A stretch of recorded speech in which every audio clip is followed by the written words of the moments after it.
Hello and welcome back to the channel. It's the Biking Giant here. This is just a little video from the workshop. I've had a lot of questions on Facebook around the SouthDowns Way ride we did and how we did it and how many batteries we used and all that sort of stuff. So I thought I'd do a quick Q&A, and I've taken some of the stuff that I've found on Facebook. So I think the thing that comes out of this from me personally is being organised. I think having tools, having basic things, food, make sure your telephone's charged up, make sure your Garmin, Wahoo, whatever you're using is charged up, make sure you've got your route on the device that you're using. It made a massive difference, and it made it very easy in the morning to literally just turn the bike on and go. I think that was one of the biggest things I took out of this. In regards to the Garmin and GPS, I basically mapped out the SouthDowns Way route on a Garmin. So when we went off, we had left by right turns, and we just knew where we were going. We weren't going to get lost, and I think that made a massive difference. Batteries, obviously we were on e-bikes, so me being a larger gentleman, I'm 134 kilos, I used a lot of power. There's a lot of big hills coming out of Winchester, and I went through 8 625 watt batteries on my Bosch bike, my Cube. Colin went through 6. He was also on a Bosch.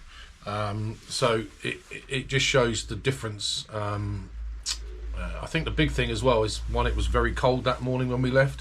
The batteries just don't last the same as they do when it's warmer. I noticed around about, normally I get about a 40k out of one battery because I'm a bigger gent. I was getting 25, maybe 30 at a push. So that really did hamper us. We really had, it was hard work at the beginning, standing a lot more in eco and going up the big hills.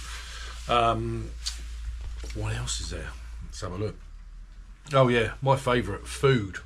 So, you know, we started off the traditional way with a massive fry up at the hotel we stayed in Winchester, which, looking back now, was actually a good idea because it did keep me going for a while.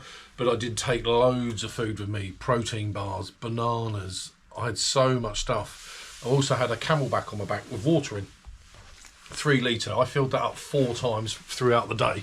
So you know, make sure you prepared food because you need it. I got to the stage where I kept topping up, so I never got hungry. I never felt like I was getting hungry, and that made a big difference for me. Safety. So obviously on e-bikes we had to change batteries at some point. So we had we call him a Dexter. So we had a Dexter in a car that met us around about every 50-60k, depending on where we were, with extra food, spares, tools, tyres, batteries, everything basically. He also had us on GPS tracker, so he knew where we were. So if we did have an off, or one of us had a crash, we were fine.